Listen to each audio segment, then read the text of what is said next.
Dr. Musyafa Al-Darini LCMI untuk memberikan tausiah kepada terpilihnya kedua mempelai dan juga seluruh tamu yang hadir. Kepada beliau kami silakan.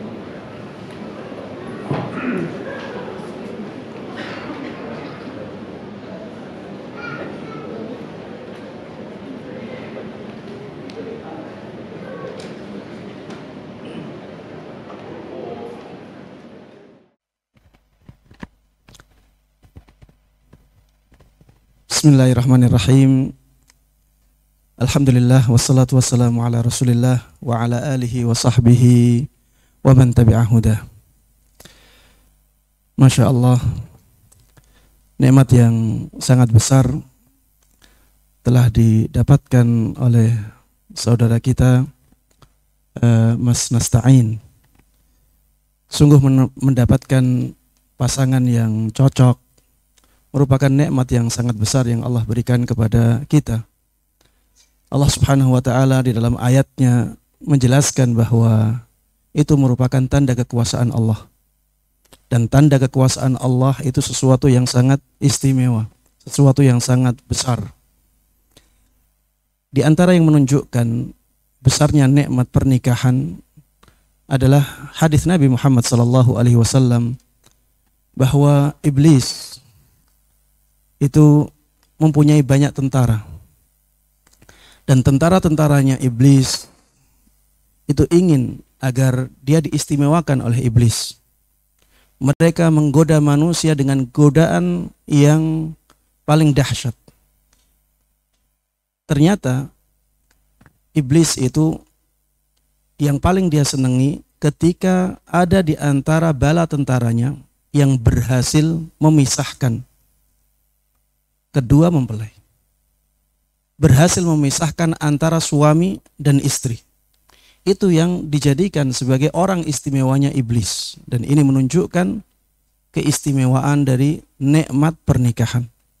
Makanya Mas Nasta'in dan Mbak Tessa ya, berusahalah untuk mengingat terus besarnya kenikmatan pernikahan itu, sehingga ada usaha yang sangat keras untuk mempertahankan tali suci pernikahan. Kemudian di sini saya ingin memberikan beberapa pesan, ya, ini juga untuk diri ana sendiri, juga untuk para hadirin dan para hadirat, ya, dan khususnya untuk Mas Nasta'in dan Mbak Tessa. Sebelum saya memberikan pesan-pesan tersebut, ya, saya ingin memberikan selamat dahulu kepada Mas Nasta'in. Barakallahu lak wa baraka alaik wa jama'a bainakuma fi khair. Kepada Mbak Tessa juga saya ucapkan barakallahu laki wa baraka alaiki wa jama'a bainakuma fi khair.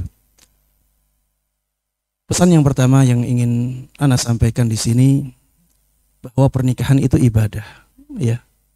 Pernikahan itu ibadah, maka jadikan target ibadah ini untuk akhirat. Jadi kehidupan pernikahan itu harusnya target utamanya adalah bagaimana bisa bersama-sama masuk surga Allah. Bagaimana bisa bersama-sama masuk surga Allah Subhanahu wa taala. Bersama anak-anak nanti apabila Allah memberikan karunia anak. Bagaimana membangun keluarga ini dan bisa sampai ke surga Allah Subhanahu wa taala. Itu yang menjadi target utama pernikahan. Ya, ini yang pertama dan ini yang paling penting. Kemudian yang kedua yang ingin Anda sampaikan juga, kalau Mas Nasta'in ingin kuat hubungannya dengan Mbak Tessa, maka kuatkan hubungan dengan Allah Subhanahu wa taala. Ya. Semakin kuat hubungan kita dengan Allah Subhanahu wa taala, maka kehidupan kita akan semakin baik. Ya, dan itu saya rasakan, ya. Saya menikah tahun 2007. Sudah berapa tahun? 25 tahun. 15 tahun. Ya. 15 tahun saya rasakan ketika tingkat keimanan itu tinggi, maka hubungan menjadi semakin baik. Makanya kalau misalnya nanti ada cobaan dalam kehidupan keluarga, dua-duanya berusaha untuk mendekat kepada Allah. Kalau kita gambarkan ya, kita dengan Allah ya, pasangan suami istri dengan Allah itu seperti segitiga ya. Allah di atas, kedua mempelai ada di bawah. Semakin dia dekat dengan Allah, maka keduanya semakin dekat. Semakin keduanya dekat dengan Allah, maka jarak antara keduanya akan semakin dekat. Akan saling mencintai. Kemudian juga ya, pesan yang saya lihat penting untuk saya sampaikan di sini adalah mudahlah untuk saling memaafkan. Mudahlah untuk saling memaafkan, karena ya setiap dari kita pasti punya kekurangan. Memang setiap dari kita punya kelebihan, tapi setiap dari kita itu punya kelemahan. Suami punya banyak kelemahan, istri juga punya banyak kelemahan. Harus saling memaafkan. Dan pesan khusus untuk suami, belajarlah untuk banyak memaafkan meski tidak merasa bersalah. Ya, belajarlah untuk banyak memaafkan, banyak meminta maaf meski merasa tidak salah. Kalaupun suami melihat istrinya yang salah, minta maaf. Minta maaf. Yang minta maaf siapa? Suami. Karena ada kamus, istri itu tidak akan salah. Iya. Kalau kita ingin kehidupan berkeluarga itu tetap terus terjaga, maka suami harus banyak mengalah dalam meminta maaf. Insya Allah dengan mengalah ya kita akan banyak mendapatkan kemenangan setelahnya. Ya, mundur selangkah untuk maju beberapa langkah. Dengan begitu maka kehidupan berkeluarga ya akan terus terjaga dan akan terus harmonis. Kemudian pesan yang selanjutnya, sabar dan sabar. Suami istri ini harus sabar. Sabar dalam menjalani ujian kehidupan, sabar juga dalam menerima kekurangan di antara pasangan. Ya, kalau tidak sabar, maka kehidupan berkeluarga akan rusak. Kita harus sabar. Ada masalah-masalah dalam kehidupan, hadapi bersama. Ada kekurangan yang ada di istri, maka kita harus sabar menghadapi. Istri juga demikian, ada kekurangan di suami, maka harus sabar untuk menghadapinya. Jadilah seperti pakaian. Ini juga suami istri, mempelai, kedua mempelai harus menjadi seperti pakaian untuk yang lain. Allah Subhanahu wa taala di dalam Al-Qur'an mengatakan, "Hunna libasul lakum wa antum libasul lahun." Hunna libasul lakum. Istri-istri kalian itu pakaian untuk kalian. Wa antum libasul lahun. Dan kalian juga pakaian untuk istri-istri kalian. Pakaian itu memperindah orang. Jadilah sesuatu yang bisa menjadikan istri indah. Istri juga demikian. Jadilah seseorang yang bisa menjadikan suami indah. Pakaian itu bisa menutupi aib, bisa menutupi sesuatu yang tidak baik di dalam tubuh kita. Maka suami juga demikian. Jadilah orang yang bisa menutupi kekurangan istri. Istri juga demikian. Jadilah istri yang bisa menutupi kekurangan suami. Jangan sampai masalah-masalah yang ada di keluarga itu keluar. Kita harus tutup rapat di dalam keluarga kita saja. Kita harus punya kesepakatan seperti itu. Ya, ini yang diinginkan oleh Allah Subhanahu wa taala dari suami istri. Ya, jadilah seperti pakaian yang saling menutupi, saling menghiasi, yang terakhir saling melindungi. Jadi pakaian ini melindungi kita. Kalau misalnya cuaca panas, pakaian melindungi badan kita. Cuaca dingin, pakaian melindungi badan kita. Suami harus menjadi pelindung istri, istri juga harus menjadi pelindung suami ketika dibutuhkan. Ya, Maka dengan seperti itu kehidupan rumah tangga akan saling melengkapi dan saling menguatkan. Kemudian Mas Nasta'in yang semoga dimuliakan oleh Allah Subhanahu wa taala dan Mbak Tessa,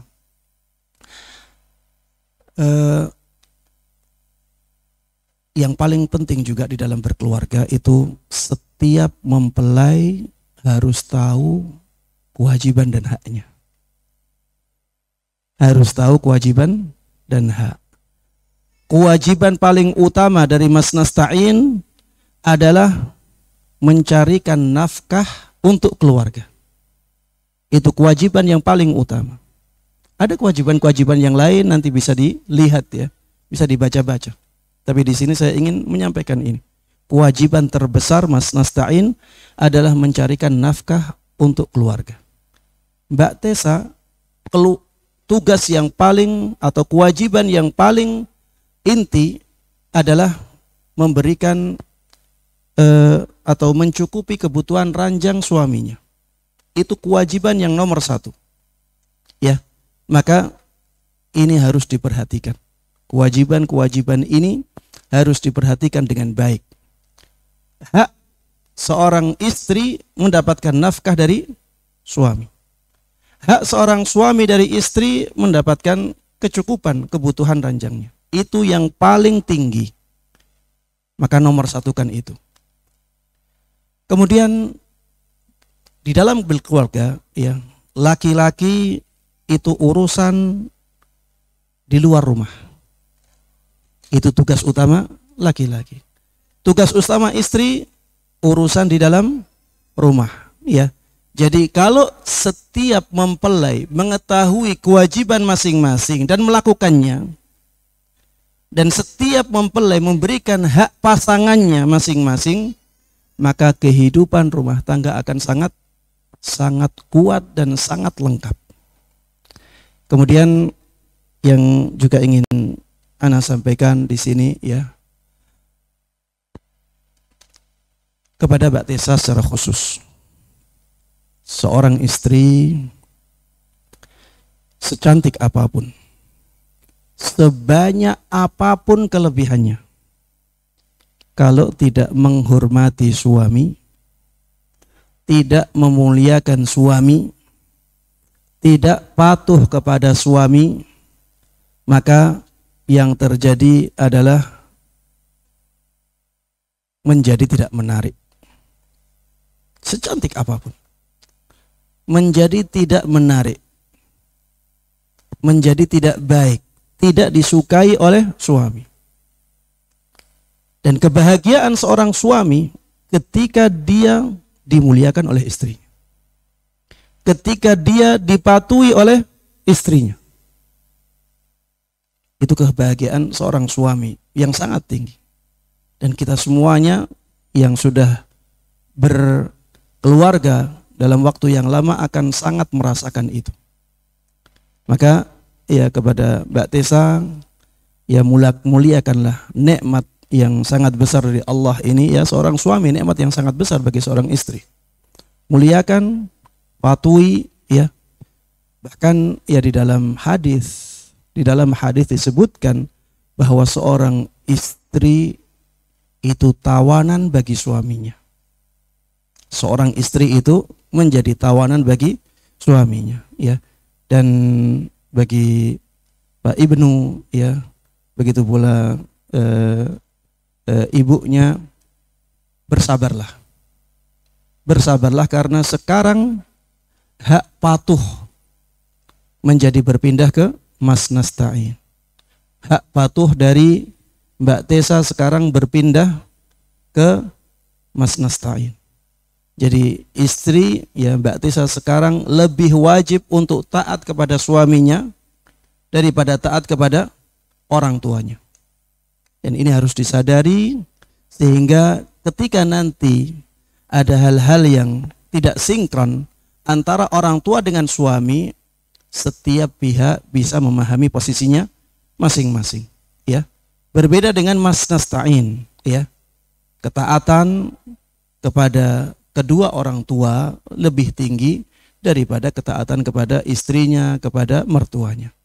Ya, bisa difahami dengan baik. Kalau ini bisa difahami dengan baik, setiap pihak memahami kedudukannya masing-masing, maka insya Allah kehidupan berkeluarga akan terlihat baik, ya, akan menjadi sangat kuat dan saling melengkapi. Kemudian yang terakhir yang ingin Anda sampaikan di sini, hidupkanlah rumah tangga dengan beribadah kepada Allah, ya. Rumah kita hidupkan dengan sholat, ya. Hidupkan dengan membaca Al-Quran, hidupkan dengan berzikir kepada Allah Subhanahu wa ta'ala, agar rumah ini nyaman. Rumah kalau tidak nyaman, maka yang menghuninya pun tidak nyaman. Kalau rumah nyaman, insya Allah penghuninya akan bahagia, akan tentram hatinya. Dan kenyamanan rumah tangga, ya, kenyamanan rumah ini itu sangat dipengaruhi oleh ibadah-ibadah yang ada di dalamnya. Makanya Rasulullah SAW mengatakan, la ij'alu min salatikum fi buyutikum wa la taj'aluha qubura. Jadikanlah sebagian dari salat kalian itu di rumah-rumah kalian. Jangan jadikan rumah kalian seperti kuburan. Kalau di kuburan gimana suasananya? Sepi, tidak nyaman. Apalagi orang Indonesia takut kalau di kuburan. Maka kalau kita ingin rumah kita tidak seperti itu, baca Al-Quran banyak di rumah kita, ya. Kemudian sholat kita, ya, banyak sholat di rumah-rumah kita, ya, sholat sunnah, ya. Yang istri sholat wajib pun lebih baik di rumah, ya. Dalam masalah Al-Quran, Rasulullah SAW sabdakan, la taj'alu buyutakum maqabir fa inna syaitana yanfiru minal baiti alladhi tuqra'u fihi suratul Baqarah. Jangan jadikan rumah kalian seperti kuburan. Ini hampir sama dengan yang tadi. Kuburan itu sepi. Kuburan itu tidak ada bacaan Al-Qur'annya. Kuburan itu tidak ada salatnya. La taj'alu buyutakum maqabir. Kuburan itu mencekam. Fa inna syaitana yanfiru minal baiti alladhi tuqra'u fihi suratul Baqarah. Karena syaitan akan lari dari rumah yang dibacakan surat Al-Baqarah di dalamnya, ya. Maka ya perbanyak membaca Al-Qur'an di rumah, kemudian perbanyak salat di rumah, ya. Jangan sampai jadikan rumah kita seperti kuburan, sehingga rumah ini benar-benar hidup dengan ibadah kepada Allah Subhanahu wa taala, dan mudah-mudahan dengannya kehidupan rumah tangga menjadi bahagia dan mulia di sisi Allah Subhanahu wa taala. Demikian yang bisa Ana sampaikan dalam pesan singkat ini, ya. Sekali lagi saya mendoakan keberkahan untuk pernikahan Mas Nasta'in dengan Mbak Tessa. Mudah-mudahan dimudahkan semua urusan kehidupannya. Mudah-mudahan juga nantinya diberikan keturunan yang saleh, keturunan yang salihah, keturunan yang bisa membahagiakan hati orang tuanya, dan keturunan yang bisa memuliakan keluarganya. Mudah-mudahan Allah Subhanahu wa taala menjadikan keluarga Mas Nasta'in dan Mbak Tessa bermanfaat untuk keluarga secara keluarga besar, ya, dan untuk Islam dan kaum muslimin. Amin amin ya rabbal alamin. Wa sallallahu wa sallama wa baraka ala nabiyyina Muhammadin wa ala alihi wa sahbihi wa man tabi'ahum bi ihsanin ila yaumiddin. Walhamdulillahi rabbil alamin. Assalamualaikum warahmatullahi wabarakatuh.